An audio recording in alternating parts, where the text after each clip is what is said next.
working capital operativo, necesidades operativas de fondo on-off, capital de trabajo, fondo de maniobra. ¿Es lo mismo o no? Pues no, no es lo mismo. ¿Y en qué se diferencia? Pues quédate y lo comentamos.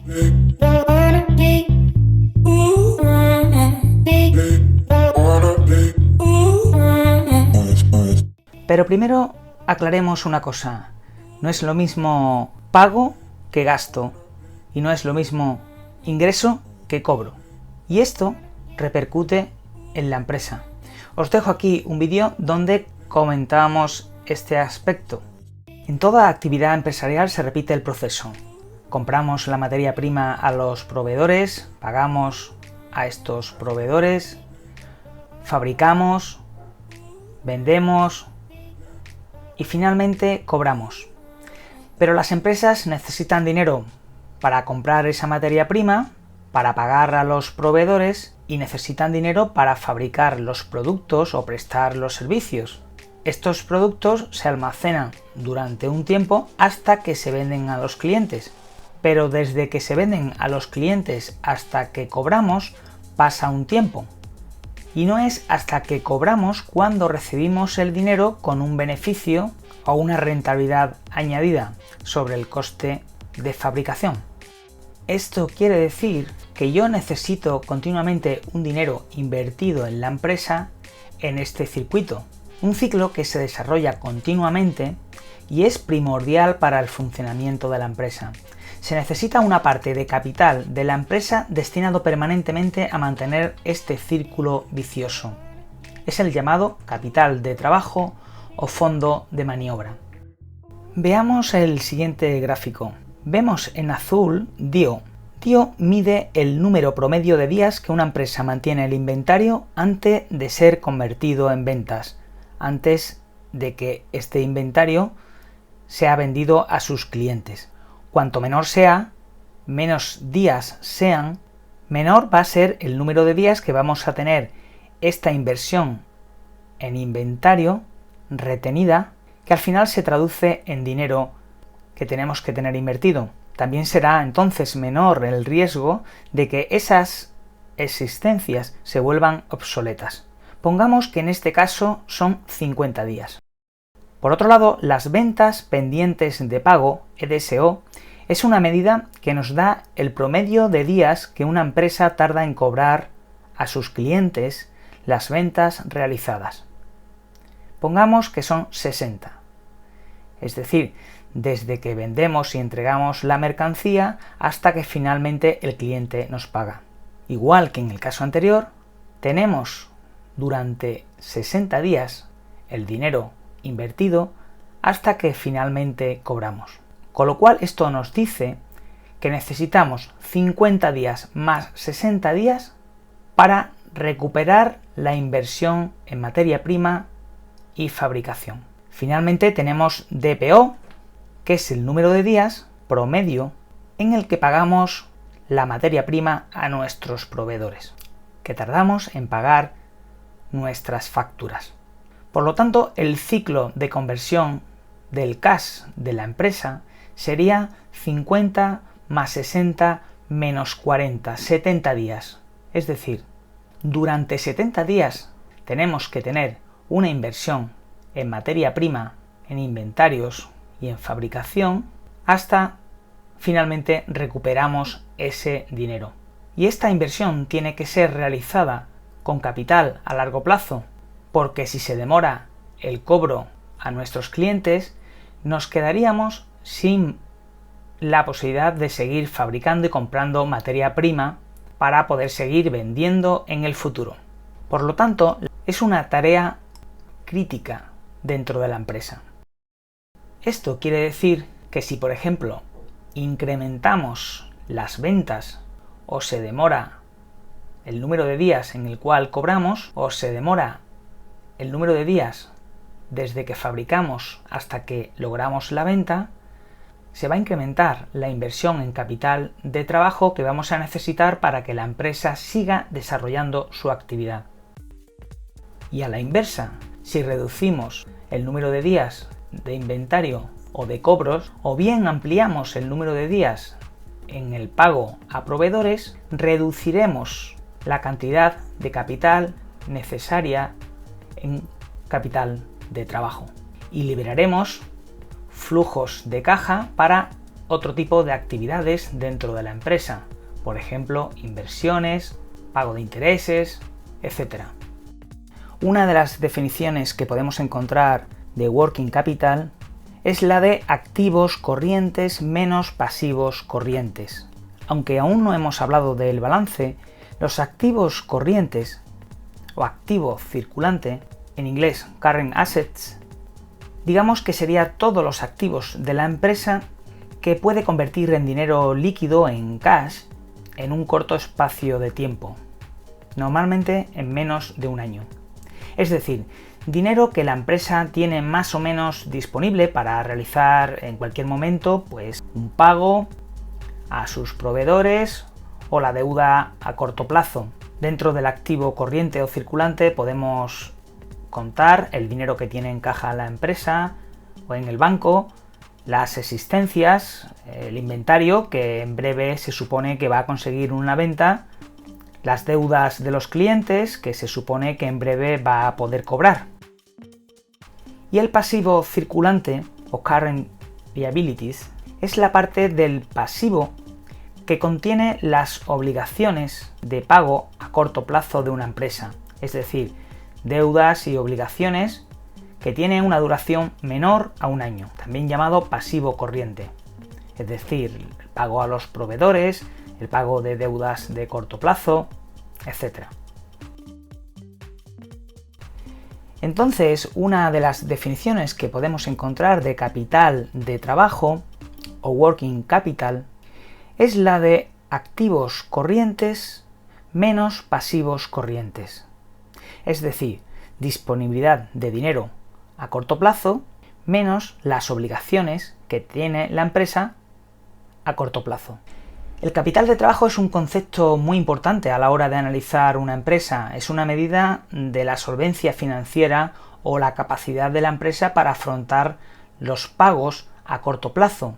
Nos informa de la salud financiera a corto plazo, entre comillas, repito, a corto plazo, y también es una medida de eficiencia operativa de esta empresa. ¿Y cómo afecta esto a la empresa? ¿Por qué decíamos que es una medida de solvencia? Porque si la cantidad de dinero que tiene la empresa a corto plazo es menor que la que debe, la empresa se va a encontrar en dificultades para poder responder a los pagos, con lo cual tendría un problema de liquidez o un problema de solvencia para poder seguir comprando materia prima, que evidentemente el proveedor no le va a dar hasta que le pague lo que le debe, y poder seguir fabricando y vendiendo a sus clientes. Por lo tanto, en condiciones normales y excepto casos muy concretos, tener un working capital positivo quiere decir que la empresa tiene solvencia a corto plazo, y tener working capital negativo suele ser un problema, excepto circunstancias especiales. ¿Y qué tipo de circunstancias pueden ser especiales? Pues por ejemplo en los casos donde la empresa cobra antes a sus clientes que paga a sus proveedores. Por ejemplo, el sector retail. Pongamos un ejemplo, Inditex. Inditex, cuando vende a sus clientes, cobra al contado. Tú pagas en ese momento, en metálico o con tu tarjeta. Sin embargo, él paga a sus proveedores a 60 o a 90 días.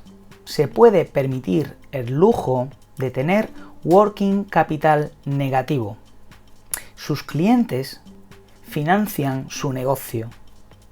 Esto tiene un pequeño problemilla, y es cuando decrecen las ventas, porque se reduce su capacidad de financiación. Pero bueno, dejemos esto para otro día. Sin embargo, también podemos encontrar otra definición de working capital.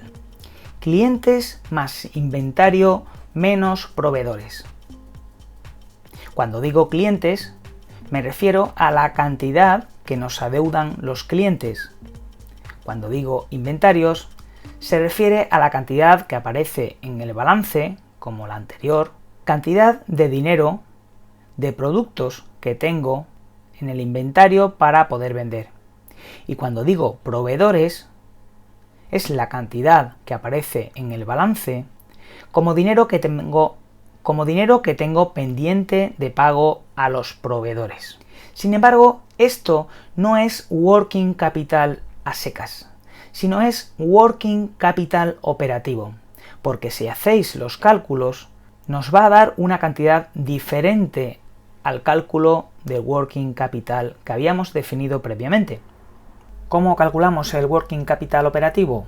Pues nos volvemos a ir al balance y tenemos la cuenta de clientes, que sería cuentas por cobrar, el inventario, y luego nos iríamos a las cuentas a pagar, que sería proveedores, que es la cantidad de dinero que debemos, facturas que tenemos pendientes de pagar a proveedores. Aún existe una definición más exacta, y es la de existencias más clientes menos proveedores y ingresos diferidos. Un ingreso diferido es cuando recibimos una cantidad del cliente previamente a que le hayamos entregado el producto o servicio. Por ejemplo, digamos una suscripción. Tú pagas a principio de mes, con lo cual ya yo recibo el dinero. Sin embargo, el servicio se va a prestar a lo largo de todo el mes. Igualmente, tenemos que tener muy en cuenta que un aumento de existencias nos va a suponer una salida de efectivo o un mayor uso de capital. Un aumento de clientes implica también una salida de flujos de caja o un mayor uso de capital. A su vez, una reducción de proveedores, de la cantidad que debemos a proveedores, también implica una salida de caja o una salida de efectivo. Antes de continuar, me gustaría dejar claro que no vendo nada, no soy experto en nada, solo soy un autodidacta. Hablo desde mi opinión y desde mi experiencia personal. Mi única motivación es intentar aportar algo. No creas nada de lo que yo diga, no hagas caso a nada de lo que yo te cuente. Simplemente lee, escucha, fórmate y aprende. Debes pensar por ti mismo. Debes dar forma a tus propias convicciones para tomar tus propias decisiones. Implica y ayuda a tu entorno a que aprenda de inversión. Crea tu propia forma de invertir. Requiere algo de esfuerzo, pero te garantizo que merece la pena. Suscríbete al canal para que te avise cada vez que subamos un nuevo vídeo y no te pierdas ninguno. Tienes que darle a suscribir y hacer clic en la campanita seleccionando la opción de todas las notificaciones. Puedes revisar los vídeos anteriores del canal, seguro que encuentras contenido interesante que te perdiste. Una empresa con working capital positivo no debería tener problemas para afrontar los pagos a corto plazo de la empresa, poder financiar sus operaciones e invertir en las actividades de crecimiento futuras.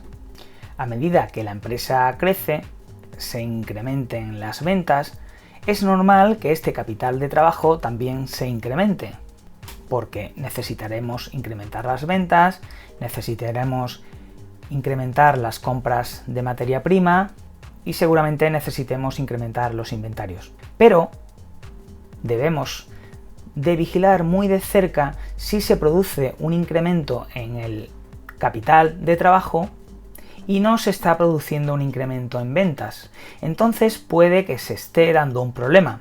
Por ejemplo, que no podamos afrontar los pagos o a la inversa. Por ejemplo, tengamos problemas para cobrar a nuestros clientes o tengamos problemas para convertir en ventas todo el material que tenemos en inventario. Pero si ese working capital es excesivo, no estaríamos usando de forma eficiente el dinero de la empresa. Un capital de trabajo elevado no siempre es bueno, Podría indicar que la empresa tiene demasiado inventario o no está invirtiendo su exceso de liquidez en desarrollar el negocio. Digamos, no está haciendo un uso eficiente del dinero, porque recordemos que el dinero siempre tiene un coste. Sin embargo, hay un concepto muy importante y es el cambio en el working capital. Quiere decir, la diferencia entre el working capital del año anterior y el working capital de este año. Si esa diferencia es negativa, quiere decir que hemos incrementado el working capital o capital de trabajo. ¿Y qué quiere decir que hemos incrementado el working capital desde el año anterior a este? Pues que necesitamos mayor capital de trabajo, que necesitamos mayor inversión o mayor disponibilidad de dinero para desarrollar nuestra actividad. Y esto es lo que hay que vigilar, que está alineado con un incremento en las ventas, porque puede ser un indicador de que hay determinados problemas dentro de la empresa. Unos cambios en el working capital negativo nos puede estar indicando que la empresa necesita más capital para crecer. Unos cambios de working capital positivo nos puede estar indicando que la empresa está haciendo un uso más eficiente de su capital de trabajo y por lo tanto dispone de mayores flujos de caja para gestionar sus operaciones. Pero ¿para qué otras cosas podemos usar el working capital? Pues por ejemplo, para algo tan importante como calcular los flujos de caja libre de la empresa. Recordaros que el flujo de caja libre es la ganancia más real de la empresa, la ganancia más difícil de manipular, y que el valor real de una empresa es el valor de todos los flujos de caja libres generados en el futuro, descontándolos a un valor presente. Lo veremos en el futuro. El flujo de caja libre o free cash flow sería igual al EBITDA de la empresa menos el CAPEX de mantenimiento, menos los intereses, menos los impuestos, y a esto se le puede hacer algunos ajustes contables, como restarle las stock option pagadas al equipo directivo y restarle las variaciones en el working capital. También le podemos restar los intereses de las pensiones. Pero centrándonos en el working capital, quiere decir, si incrementamos la necesidad de working capital, se va a reducir el flujo de caja libre. Evidentemente, si esta variación del working capital se va a traducir en el futuro en mayores ventas, estará genial, porque vamos a incrementar el beneficio. Pero si esta variación o incremento del working capital no se traduce en mayores ventas, estaremos reduciendo el flujo de caja libre de la empresa, estaremos reduciendo su beneficio y por tanto su valor futuro. Bien, pues esto es todo, amigos, hasta aquí hemos llegado. Espero que os haya gustado el vídeo y os sigo viendo por aquí si os apetece. Un fuerte abrazo, autodidactas.